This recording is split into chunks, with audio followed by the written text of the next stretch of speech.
Hey, what's going on, guys? So, the year is 2022, and you are just wanting to skateboard, and you're asking yourself the question that everyone asks when they begin skating is, what size board should I get? I ask myself this question, everyone asks themselves this question. It's something that it's completely okay if you don't understand. So to get straight to the point, a smaller size skateboard will flip faster and is typically used for more flat ground tricks to just allow the board to rotate and spin and flip faster. But it also is used for younger children that have smaller feet. And larger boards are used for mainly transition and like vert skating, just having a larger platform for your feet. In the middle is kind of where you find the more street skating and the more complex half pipe, like quarter pipe skating, and that's where the board is not as big, so it won't rotate as slow, and not as small, so it won't over rotate super fast. So the basic sizes you can get are like a 7.5. I've seen some go like a 7 before. A 7.75, an 8, an 8.25, 8.38, 8.5, 9, 9.5, 10. I've seen even 10s, 10.5s. They're super wide, but those are like cruisers too, so they're cruiser decks. One of my favorite decks that I skated, this is an 8.25 anti-hero.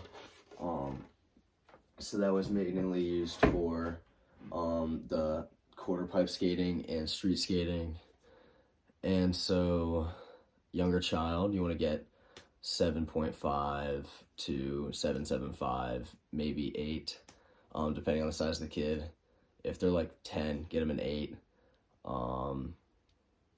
11, 12, 8, 8.5, 8.25 probably would be a good size. It's still small enough to where it's not too heavy for them, but it's also not too small where it'll be hard for them to land on, and it won't flip super fast. And it's a good learning deck. So a good learning deck is an 8.25, I feel like, because it's right in the middle.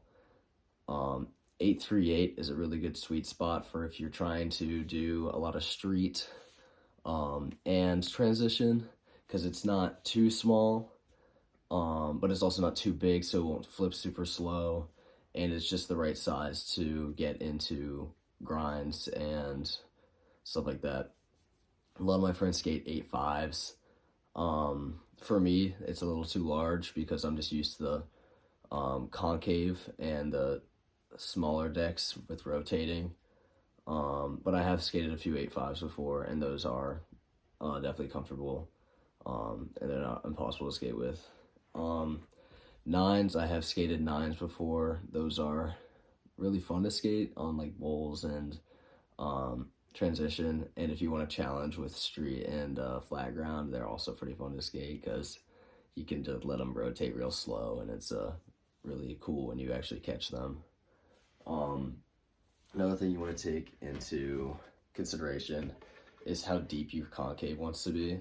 So this deck has a pretty deep concave, and that's pretty much where the board, like the shape of the board kind of, and how deep the board goes on the sides.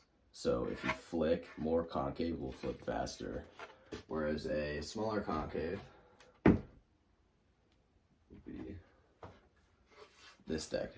This deck has a smaller concave. This deck also has a messed up concave because it was an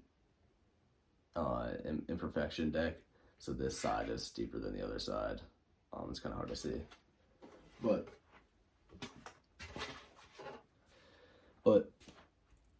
you pretty much want to kind of experiment with the sizes you want to get. Everyone skates a different size. Everyone feels comfortable on different sizes. You can go to a board shop and you can kind of check out the sizes that they have, and I'm sure that they'll let you stand on the board to feel on your feet how it feels. And pretty much the first few months of skating will be trying to find your sweet spot of what feels good. I started on a 7.75 when I was first started skating, which was the beginning of COVID, because I just needed something to do. And so from there, I then realized I needed a bigger deck, because this deck that I had was flipping really fast, and I didn't feel comfortable skating on it. And I felt like if I got a bigger board, it'll help me with the more transition that I was trying to get into, and it'll help me pop higher. And so I got an 8, and that one felt too small for me, but I then learned how to do everything on an 8, and then I felt that that one was a little small for what I was trying to get myself into then, so then I got an 825. That one felt really good to me, and I stuck with the 825. Then I went to the 838, which is just a smidge bigger than the 825, and that's been my sweet spot in between an 825 and an 85. So I'm hoping this video will help you decide on what size skateboard you will get. It's all just how you feel as a person, and kind of just what you feel comfortable riding on. And there are many ways to find that out, and there are sizing charts online that are kind of accurate, but it's mainly just relies on how you want to skate and what you want to skate exactly. Hope you guys have a good day. I'll be back here shortly for another video. Peace out.